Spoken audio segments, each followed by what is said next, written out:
In the spring of 1834, somewhere in the rolling hills of central Virginia, a discovery was made that would forever change how we understand the depths of human evil. 47 children, ages ranging from 6 to 16, were found chained in a basement beneath what appeared to be an ordinary farmhouse. The children bore no resemblance to each other, spoke different languages, and when questioned, could only whisper one name through their tears: Mother Sullivan. The local sheriff's report, buried for over a century in the Henrico County archives, describes scenes so disturbing that 3 of the investigating officers resigned from duty within a week. What makes this case truly haunting isn't just the horror of what was found, but the chilling realization that Constance Sullivan had been operating her twisted enterprise for over 2 decades without detection. The children called her Mother, but the truth behind that title would prove far more sinister than anyone could have imagined. Before we continue with the story of the Sullivan family and their unspeakable secrets, I want to ask you something important. This channel isn't for everyone, only for the bravest souls who dare to confront the darkest chapters of American history. If you've made it this far, you're not like most people. You understand that some truths are too horrifying to ignore, no matter how much they disturb us. So hit that subscribe button and join our community of true mystery seekers. And tell me in the comments, what state are you listening from? Are you brave enough to hear stories like this from your own backyard? The question that haunted investigators then, and continues to perplex historians today, is how such a massive operation could have gone undetected for so long in a close-knit rural community. The Virginia of 1834 was a land caught between 2 worlds. The old plantation system still dominated the social landscape, while whispers of industrial change drifted down from the north. In this environment, the small farming community of Millbrook, a collection of perhaps 50 families spread across the gentle slopes of Henrico County, represented the typical American rural settlement of the era. Most residents farmed tobacco or corn, traded at Henderson's general store, and gathered for social events at the one-room schoolhouse that doubled as a community meeting hall. The Sullivan property sat on the outskirts of this community, a modest 2-story wooden farmhouse surrounded by nearly 200 acres of prime agricultural land. To any traveler passing along the dusty road that connected Millbrook to Richmond, the Sullivan farm appeared utterly unremarkable. The house itself, built in the Federal style popular during the 1810s, featured white-painted clapboard siding and a wraparound porch typical of Virginia architecture. A red barn stood 60 yards behind the house, with a chicken coop and smokehouse completing the typical farmstead layout. What made the Sullivan property unique wasn't visible from the road. Ezra Sullivan, who had purchased the land in 1809 with money inherited from his father's tobacco fortune, had spent considerable effort expanding the house's basement. While most Virginia homes of the period featured simple root cellars, the Sullivan basement extended far beyond the footprint of the house above. Local craftsmen remembered being hired for various excavation projects throughout the 1810s and 1820s, though none had seen the completed work. Ezra paid well and in cash, asking only that the workers focus on their assigned sections rather than the overall project. Constance Sullivan, Ezra's wife, had arrived in Millbrook in 1811 as a bride of 22. Neighbors remembered her as a handsome woman with dark hair and an unusually soft voice. She dressed simply but neatly, attended the Methodist church services when health permitted, and maintained a reputation for charitable works. When approached about contributing to community causes, Constance would inevitably explain that she and Ezra were already caring for several orphaned children from her family back in Pennsylvania. The arrangement, she explained, was temporary, just until suitable permanent homes could be found. This explanation satisfied the community's curiosity about the occasional glimpses of children around the Sullivan property. Mrs. Henderson at the general store would sometimes see a young face peering from the Sullivan wagon when Constance came to town for supplies. The children never spoke, but Constance would explain that they were shy, traumatized by the loss of their parents, and needed time to adjust to their new circumstances. The community, familiar with the tragedy of orphaned children in an era of high mortality rates, accepted these explanations without question. Thomas Henderson, who ran the general store, later recalled that Constance Sullivan was one of his most reliable customers. Every 2 weeks, she would arrive with a detailed list and enough cash to purchase substantial quantities of basic foodstuffs: flour, cornmeal, salt pork, molasses, and other staples. The quantities seemed large for a childless couple, but when Thomas mentioned this, Constance would remind him about the orphaned children. She also purchased unusual amounts of basic medicines, explaining that children from poor circumstances often arrived with various ailments that required treatment. The Sullivan farm operated on a schedule that puzzled some neighbors. While most farming families rose with the sun and worked until dusk, activity at the Sullivan property often continued well into the evening. Lights could be seen in the farmhouse windows at unusual hours, and the sound of hammering or construction work sometimes echoed across the fields during the night.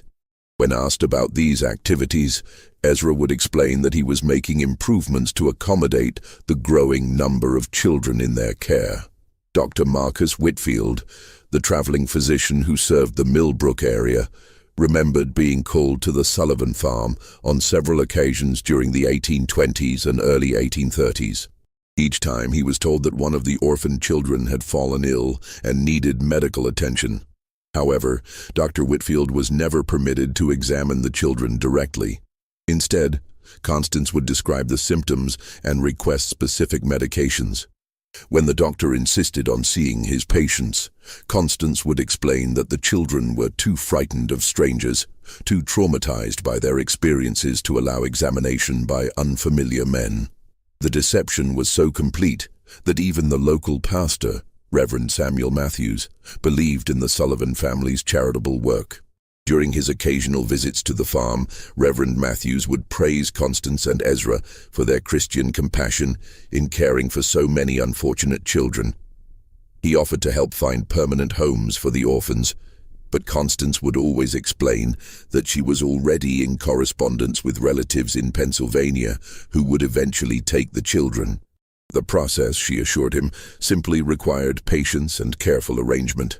What none of the community members realized was that Constance Sullivan had been perfecting her deception for over 2 decades. The orphaned children were not temporary residents awaiting placement with loving families. They were prisoners, purchased, kidnapped, or lured from their families across multiple states, held in conditions that would make hardened criminals weep with horror.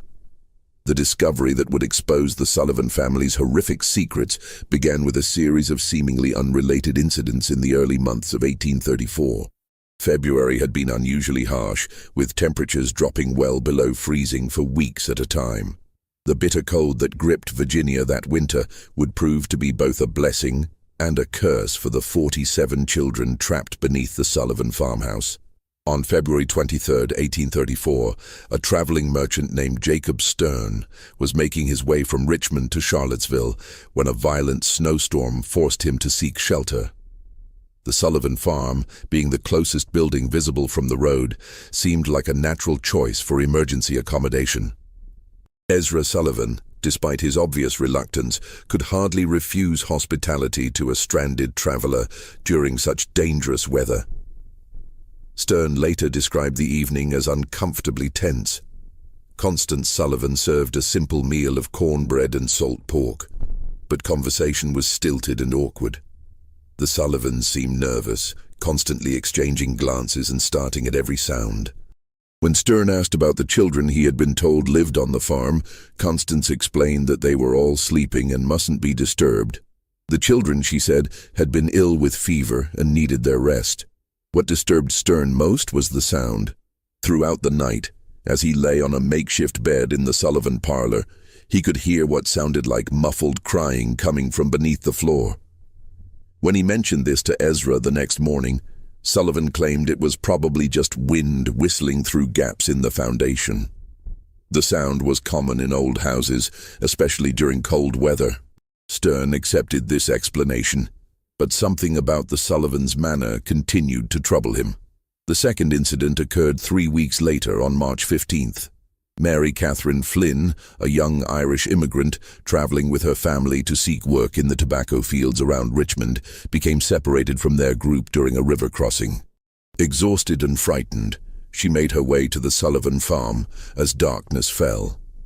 Constance Sullivan took her in, offering food and shelter for the night. Mary Catherine was never seen alive again.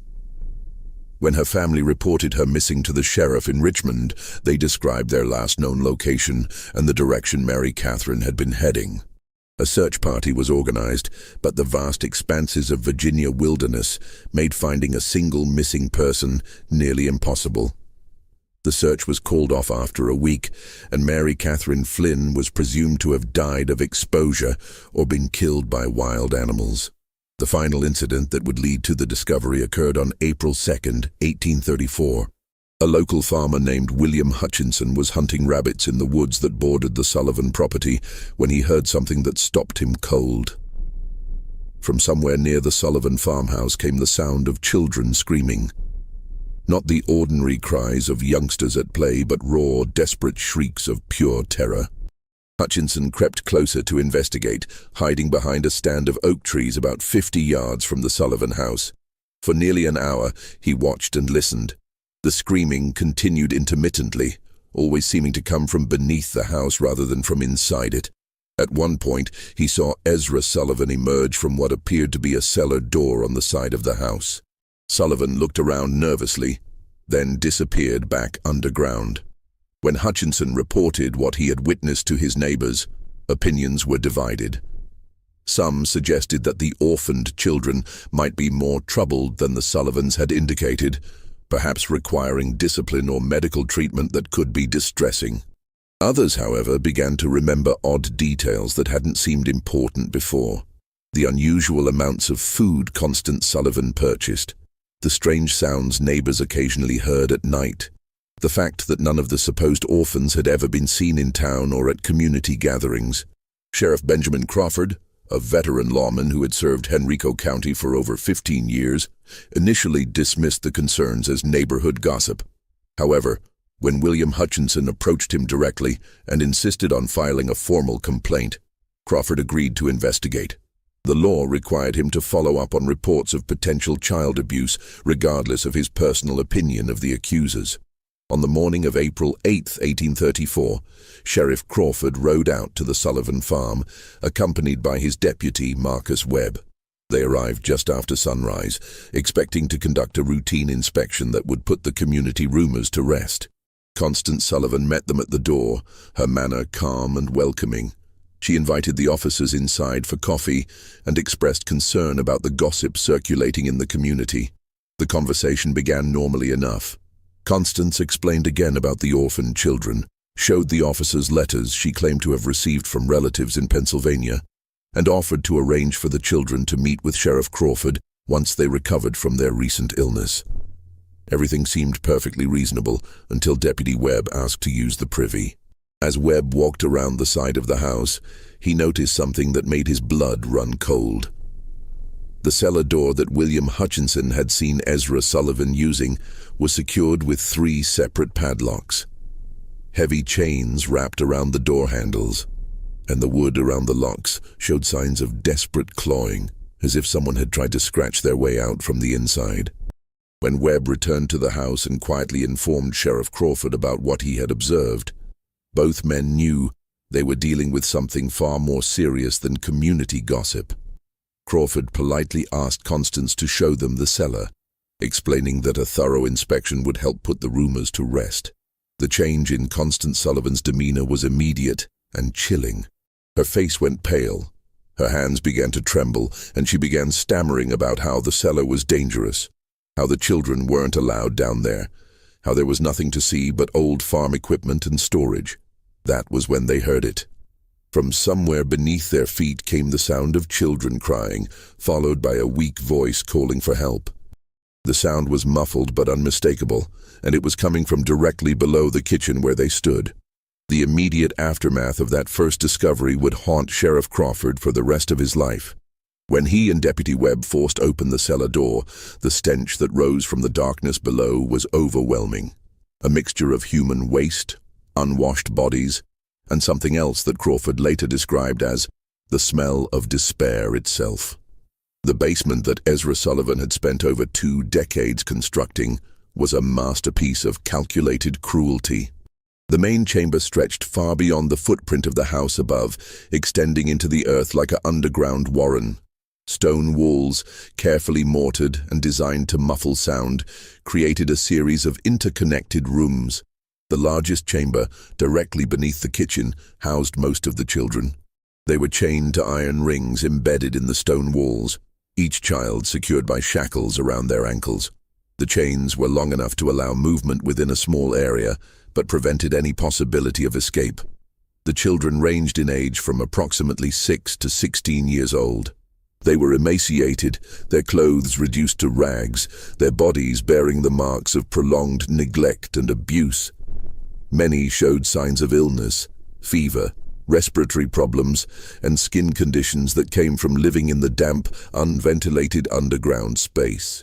What struck both officers most forcefully was the silence. After the initial cries for help, the children said nothing. They simply stared at the newcomers with eyes that held no hope, no expectation of rescue. Deputy Webb, a father of 4, had to leave the basement twice to vomit. Sheriff Crawford, despite his years of law enforcement experience, found himself unable to process the full scope of what he was seeing. The methodical nature of the imprisonment, the evidence of long-term planning, the sheer number of victims, it was beyond anything in his experience or imagination. In the smaller chambers, Crawford and Webb found evidence of the Sullivan system of control. One room contained stocks and restraining devices for punishment. Another held what appeared to be a primitive medical area where the children were treated for injuries and illnesses, not out of compassion, but to keep them alive and functional. A third room contained detailed records that would prove crucial to the investigation. Names, ages, dates of arrival, and notes about each child's condition and behavior. The records revealed the scope of the Sullivan operation. Children had been arriving at the farm regularly since 1812, shortly after Constance Sullivan came to Millbrook. The sources varied. Some were orphans purchased from overwhelmed poorhouses. Others were runaways lured by promises of food and shelter, and still others appeared to have been simply kidnapped from their families. The record showed that over the years, more than 90 children had passed through the Sullivan basement. The obvious question, what had happened to the others, was answered in the most horrifying way possible. In a separate chamber, reached through a narrow passage that required crawling. Crawford and Webb found the remains of at least 36 children. Some appeared to have died from illness or malnutrition. Others showed signs of violence. All had been buried in shallow graves beneath the basement floor, their bodies covered with lime to control odor and decay. The investigation that followed the initial discovery would continue for months, as authorities struggled to understand how such a massive criminal enterprise had operated undetected for over 2 decades. The answer lay in Constance Sullivan's genius for deception and her understanding of human psychology. She had created a persona that was almost perfectly designed to avoid suspicion in a rural 1830s community. The character of the charitable woman caring for orphaned children appealed to the community's Christian values while explaining away any unusual aspects of the Sullivan household. The story of traumatized children who were too frightened to interact with strangers provided a ready excuse for why the supposed orphans were never seen in public. The claim that permanent homes were being arranged with distant relatives explained why the children never seemed to leave the farm. Even more cleverly, Constance had created multiple layers of protection for her operation. The children were taught to call her mother, ensuring that if anyone ever overheard them, it would seem like a natural family relationship. The few times children had been glimpsed by outsiders, they had been carefully coached to remain silent and appear shy rather than terrified.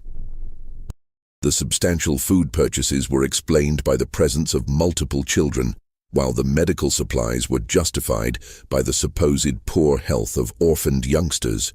The physical setup of the operation was equally well planned.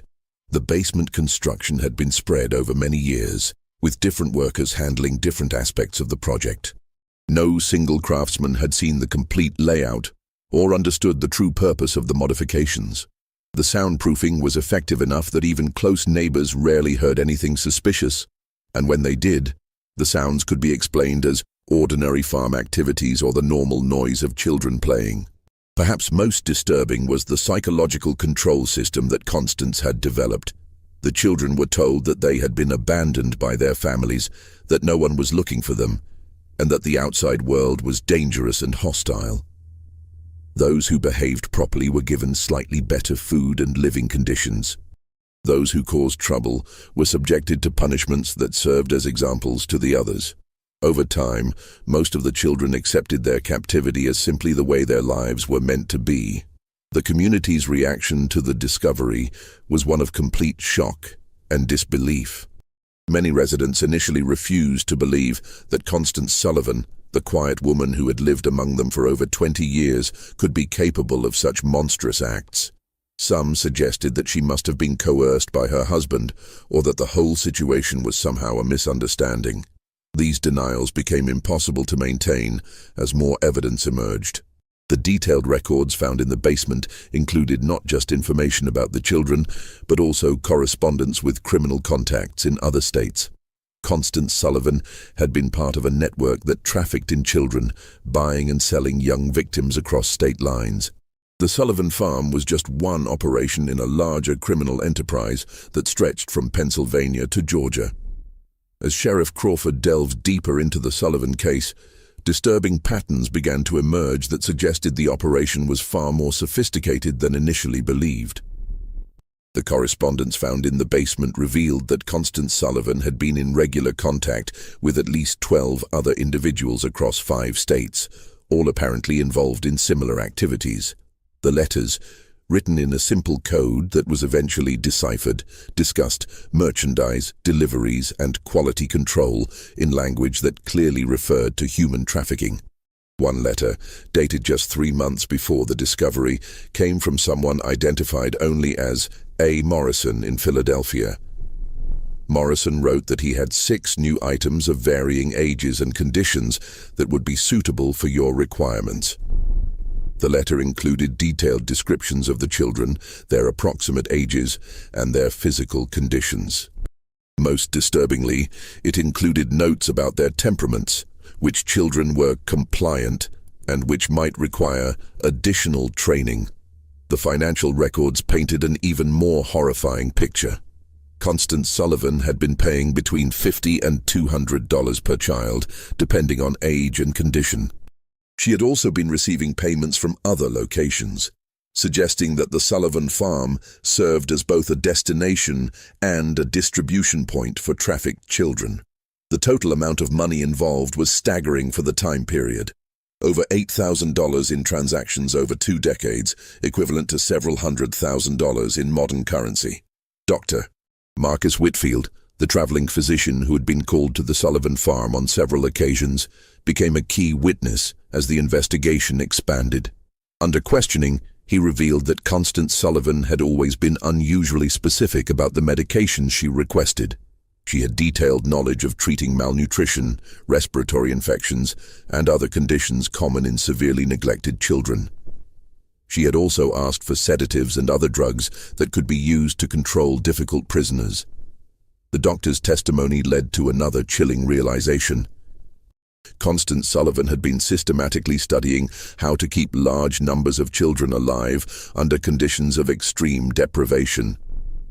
The medical supplies she purchased, the questions she asked, even the layout of the basement, everything was designed to maximize the survival rate of her prisoners while minimizing the resources required to maintain them. Local businessman Thomas Henderson provided additional pieces of the puzzle.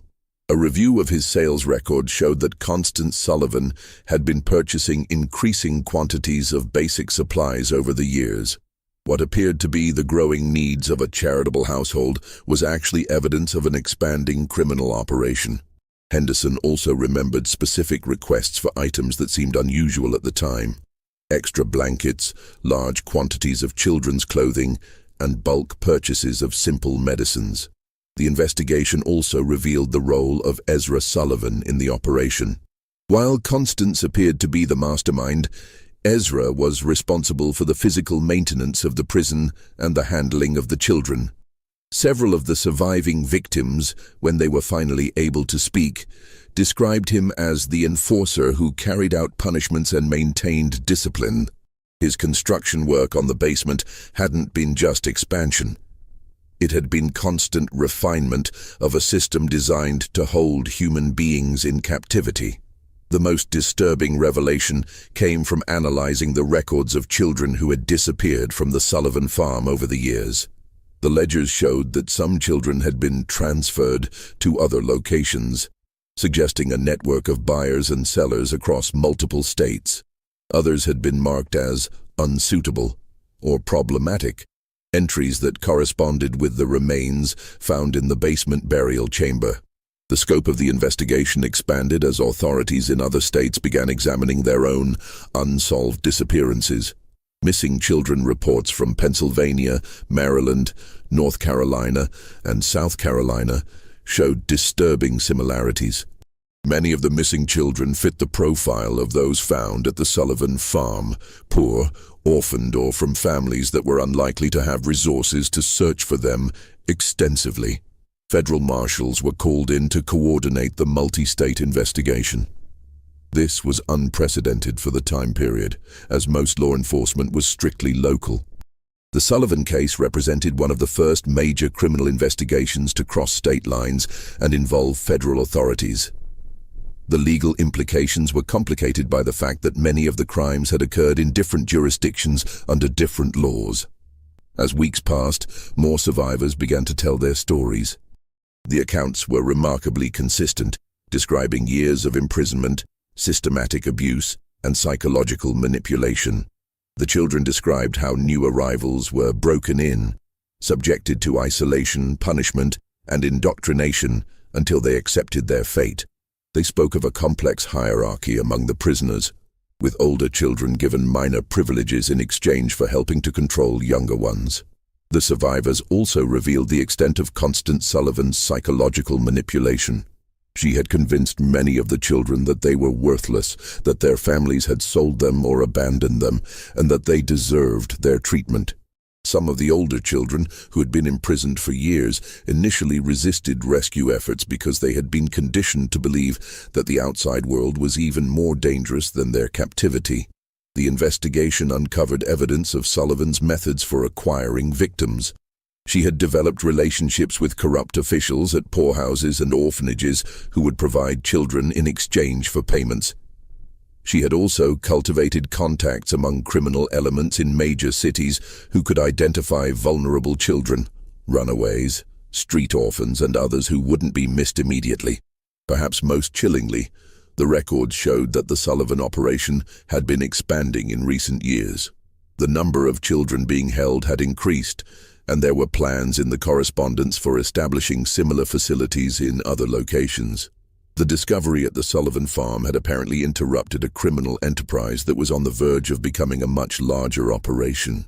The breakthrough that would lead to the complete exposure of the Sullivan network came from an unexpected source. Among the surviving children was a girl named Rebecca, approximately 14 years old, who had been held longer than any of the others. Unlike the other children who had been broken by their ordeal, Rebecca had maintained a spark of defiance and an extraordinary memory for details. Rebecca had been kidnapped from her family's farm in Pennsylvania in 1829 when she was just 9 years old. She remembered everything about her capture: how a woman claiming to be a distant relative had arrived at their farm, how she had been lured away with promises of sweets and a ride to town, how she had awakened chained in the Sullivan basement. More importantly, she remembered every conversation she had overheard between Constance Sullivan and the various visitors who had come to the farm over the years. Rebecca's testimony revealed that the Sullivan operation was just one part of a much larger network. She had heard Constance discussing other farms, other locations where children were being held. She remembered names, dates, and details about shipments of children being moved between different facilities. Her information provided law enforcement with their first comprehensive picture of the scope of the criminal enterprise. The most significant revelation came when Rebecca described a visit that had occurred just 2 weeks before the discovery. A well-dressed man had arrived at the farm in an expensive carriage, accompanied by 2 other men. Rebecca had been selected, along with 3 other children, to be inspected by the visitors. The man had examined them carefully, checking their teeth, their muscle tone, and their general health like a buyer evaluating livestock. The visitor had ultimately decided not to purchase any of the children, complaining that they were too damaged for his purposes. However, he had left behind a letter containing detailed specifications for the type of children he wanted to purchase. The letter, which was found among Constance Sullivan's papers, described requirements for children of specific ages, physical characteristics, and temperaments. The language was cold and businesslike, discussing human beings as commodities to be bought and sold. The letter was signed H. Blackwood and included a return address in Charleston, South Carolina. When authorities investigated, they discovered that Henry Blackwood was a wealthy plantation owner who had been purchasing children for years, ostensibly as household servants, but actually for purposes that the investigation would reveal to be even more sinister than the Sullivan operation. The Blackwood connection opened up an entirely new dimension of the case. Southern plantation owners, it appeared, had been using the child trafficking network to acquire workers who would be completely under their control. Unlike enslaved people who had some legal protections and whose disappearance might be noticed, trafficked children could be worked to death with no legal consequences. They had no families to search for them, no legal status to protect them, and no hope of escape. The investigation of the Blackwood connection revealed that several other prominent Southern families had been involved in similar purchases. The children were being used not just as laborers, but as subjects for medical experiments, as targets for violent entertainment, and for purposes that the investigators found too disturbing to document fully in their official reports. As the scope of the criminal network became clear, the investigation faced increasing resistance from powerful interests. Several of the families involved in purchasing children had significant political connections and substantial resources to protect themselves. Threats began to be made against investigators, witnesses, and even the surviving children. Sheriff Crawford received anonymous letters warning him to drop the investigation. Deputy Webb was attacked by unknown assailants while walking home from work. Dr. Whitfield found his medical practice suddenly boycotted by several prominent patients. The pressure was clearly designed to intimidate law enforcement and prevent the full extent of the network from being exposed. The situation became even more dangerous when one of the surviving children, a boy named Timothy, who had been providing crucial testimony, disappeared from the temporary shelter where he was being housed. A search was conducted, but Timothy was never found. The message was clear: those who cooperated with the investigation would face severe consequences. Despite the intimidation, the investigation continued. Federal marshals provided additional security for key witnesses and investigators. The surviving children were moved to more secure locations, and armed guards were posted at the Sullivan farm to protect the physical evidence. The case had become a test of whether the American legal system could function when confronted with crimes involving wealthy and powerful perpetrators. The pressure reached its peak when Constance Sullivan herself was found dead in her jail cell. The official cause of death was listed as suicide, but the circumstances were suspicious. Sullivan had been scheduled to testify about the full extent of the criminal network, including the names of all her contacts and customers. Her death eliminated the investigation's most important witness and source of information about the broader conspiracy. The mysterious death of Constance Sullivan sent shockwaves through the investigation team. If powerful interests were willing to eliminate key witnesses, no one involved in the case was safe. The investigation had uncovered a criminal enterprise so vast and so well connected that it posed a threat to some of the most prominent families in American society. Just when it seemed that the investigation might be derailed by intimidation and violence, an unexpected development changed everything. A former employee of Henry Blackwood, motivated by guilt over what he had witnessed, came forward with evidence that would blow the case wide open. The employee, a man named Samuel Pierce, had worked as an overseer on the Blackwood plantation and had detailed knowledge of the children who had been purchased from the Sullivan network. Pierce brought with him documents that proved the connection between the Sullivan operation and the Southern buyers. More importantly, he had witnessed the fate of many of the children who had been sold to plantation owners.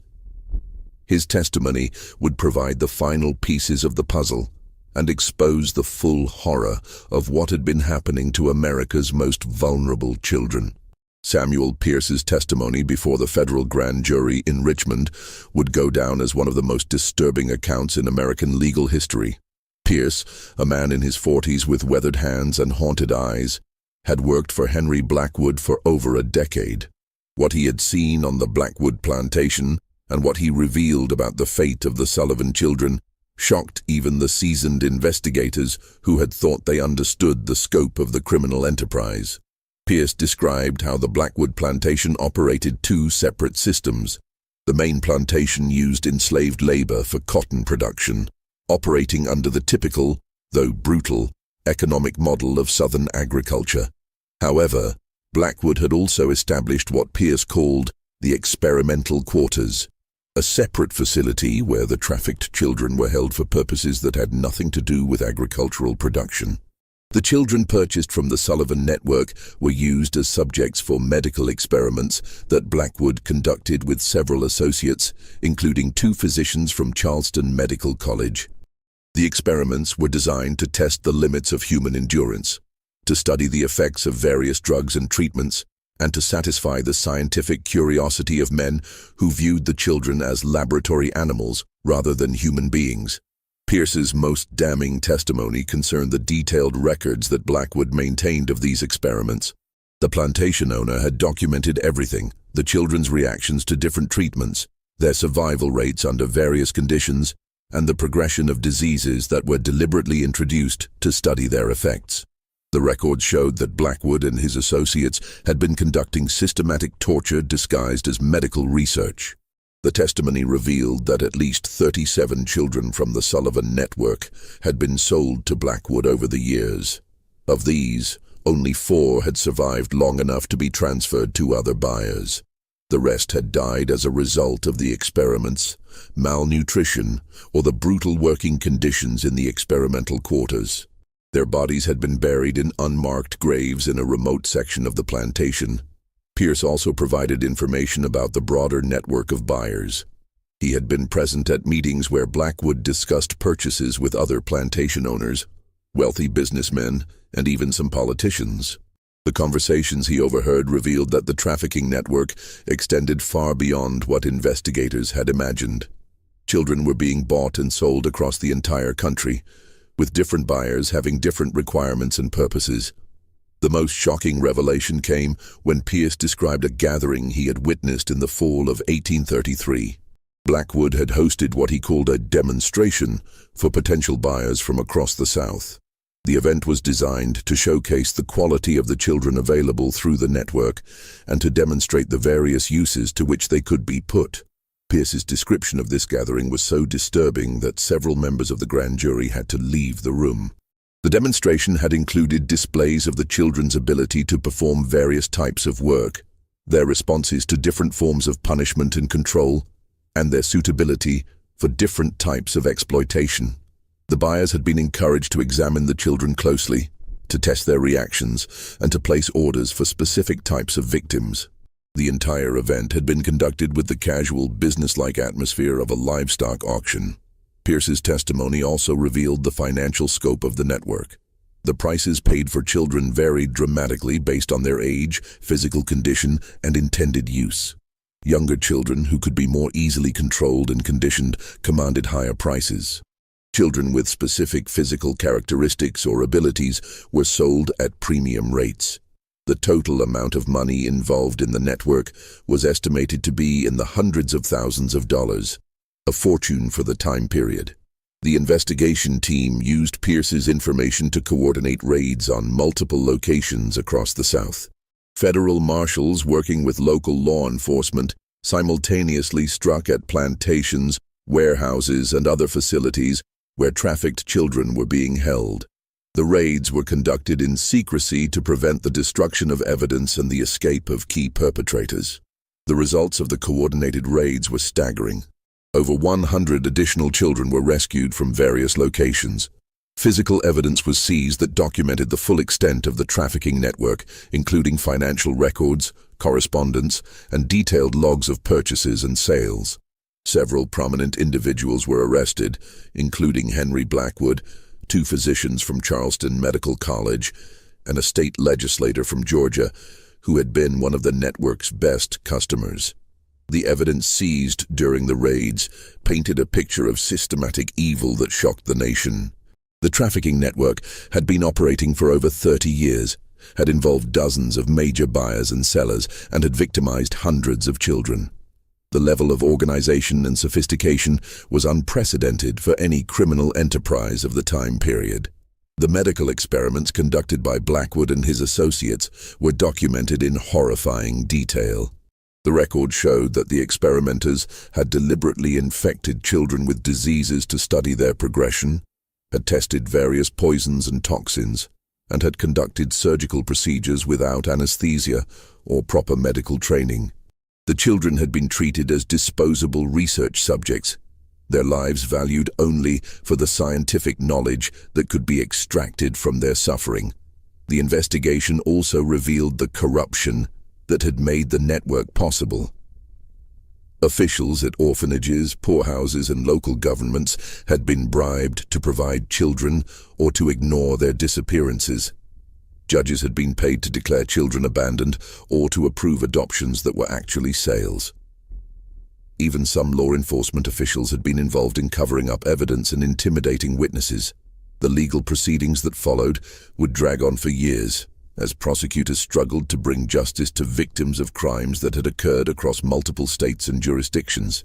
The complexity of the case, combined with the wealth and political connections of many of the defendants, made prosecution extremely difficult. Several key defendants escaped conviction on technical grounds or through the influence of powerful allies. However, the public exposure of the trafficking network had profound effects that extended far beyond the legal proceedings. The Sullivan case became a catalyst for the first federal legislation addressing child trafficking and abuse.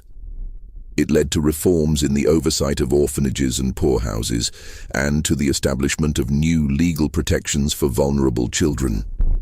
The final resolution of the Sullivan case would take nearly 5 years to complete, but its impact on American society was immediate and profound. The public reaction to the revelations was one of horrified fascination mixed with a determination to prevent such atrocities from happening again.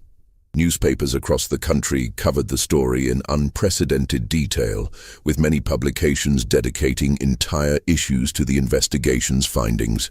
The surviving children faced a long and difficult path to recovery. Most had been held for years and had no memory of life before their captivity. The 47 children rescued from the Sullivan basement required extensive medical treatment, psychological care, and patient work to help them readjust to normal human interaction. Many never fully recovered from their ordeal, carrying physical and emotional scars for the rest of their lives. Rebecca, the 14-year-old girl whose testimony had been crucial to exposing the broader network, became something of a celebrity as news of her courage spread. However, the attention proved overwhelming for someone who had endured such trauma. She was eventually placed with a Quaker family in Pennsylvania who provided the quiet, supportive environment she needed to heal. Rebecca lived to be 73 years old, eventually marrying and raising a family of her own, but she never spoke publicly about her experiences again after the trial testimony. The legal proceedings revealed the full extent of the corruption that had enabled the trafficking network. Ezra Sullivan, who had been captured during the initial raid, was convicted on multiple charges of kidnapping, imprisonment, and murder. He was executed by hanging in Richmond on November 15, 1836, before a crowd of over 3,000 people. His last words, according to witnesses, were a confession that he had followed the devil's path and a plea for forgiveness from the children he had helped to torture. Henry Blackwood's trial became a sensation that exposed the dark underbelly of Southern plantation society. The medical records seized from his plantation provided evidence of systematic torture and murder that shocked even hardened observers. Blackwood was convicted of multiple murders and sentenced to death, but his execution was delayed for years by appeals and political maneuvering. He eventually died in prison in 1841, reportedly of a heart attack, though some suspected he had been poisoned by associates who feared he might reveal additional secrets.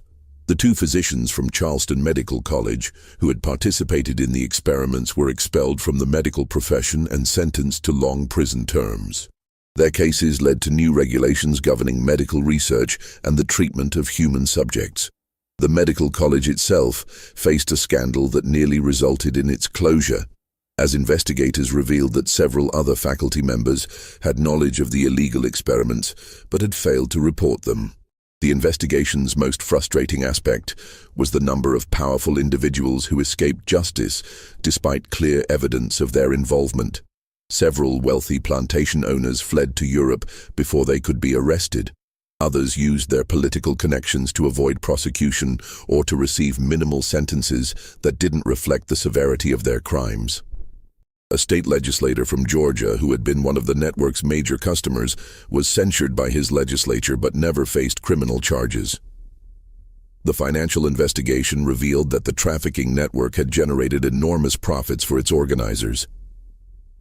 Constance Sullivan alone had accumulated over $12,000 in profits over her 20-year operation, a sum equivalent to several $100,000 in modern currency.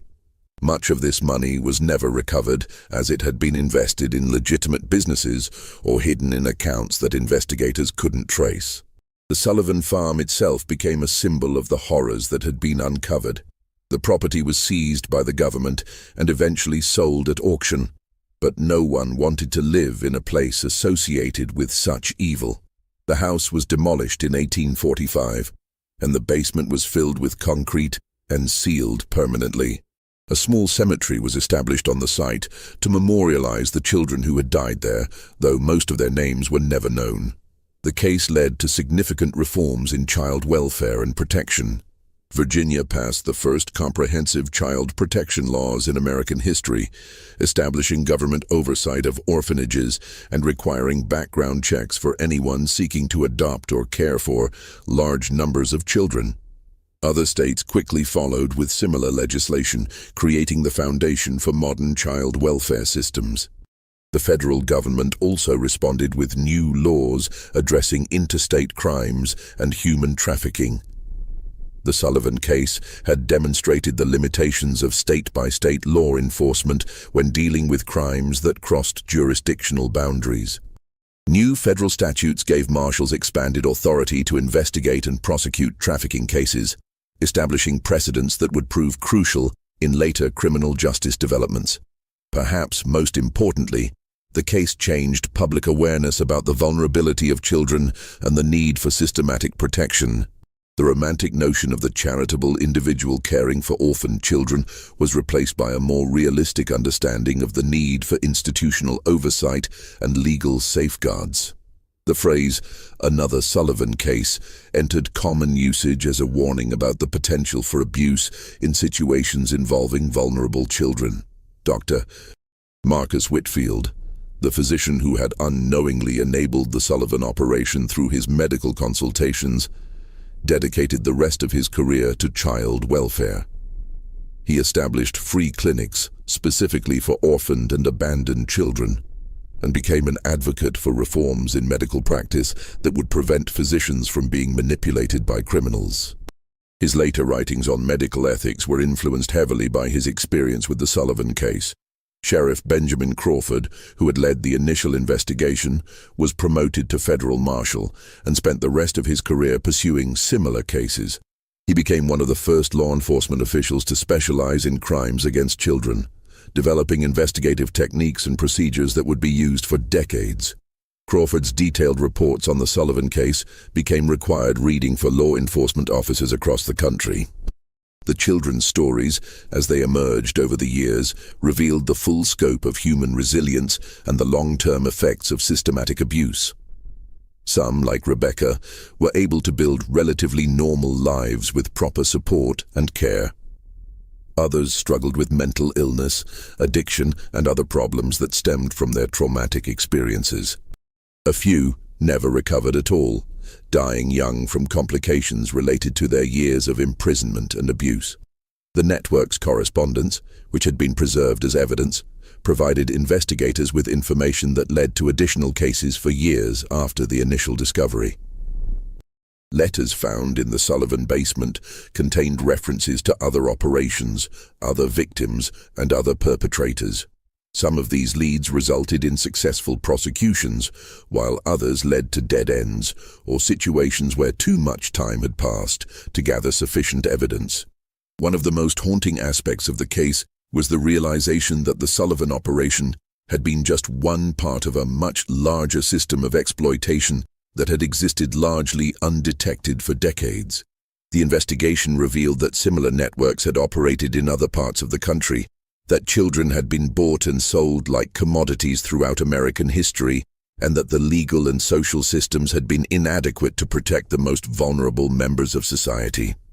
The case also highlighted the role of community responsibility in preventing such atrocities. The residents of Millbrook, who had lived for 20 years next to one of the most horrific crime scenes in American history, struggled with guilt and self-examination. How had they failed to see what was happening? What signs had they missed or ignored? Could they have prevented the suffering if they had been more vigilant or suspicious? These questions led to broader discussions about the obligation of communities to watch out for their most vulnerable members. The Sullivan case became a cautionary tale about the dangers of accepting explanations without investigation, of respecting privacy when that respect enabled abuse, and of assuming that respectable appearances guaranteed moral behavior. The legacy of the Sullivan case extended far beyond the immediate legal and social reforms it inspired. The detailed documentation of the investigation, including the correspondence, financial records, and testimony, became an invaluable resource for understanding the history of crime and exploitation in America. Historians, criminologists, and social reformers would study the case for generations, using it to understand how systematic evil could flourish in apparently normal communities. In the end, the Sullivan family's reign of terror was brought to an end not by sophisticated police work or advanced investigative techniques, but by the simple courage of ordinary people who refused to ignore obvious signs of trouble. William Hutchinson's decision to report what he had heard, Sheriff Crawford's willingness to take community concerns seriously, and Rebecca's determination to testify despite her trauma. These individual acts of moral courage were what ultimately exposed one of the most horrific criminal enterprises in American history. The basement, where 47 children were found chained, has been sealed for over a century, but the echoes of their suffering continue to remind us of the importance of vigilance, courage, and compassion in protecting those who cannot protect themselves.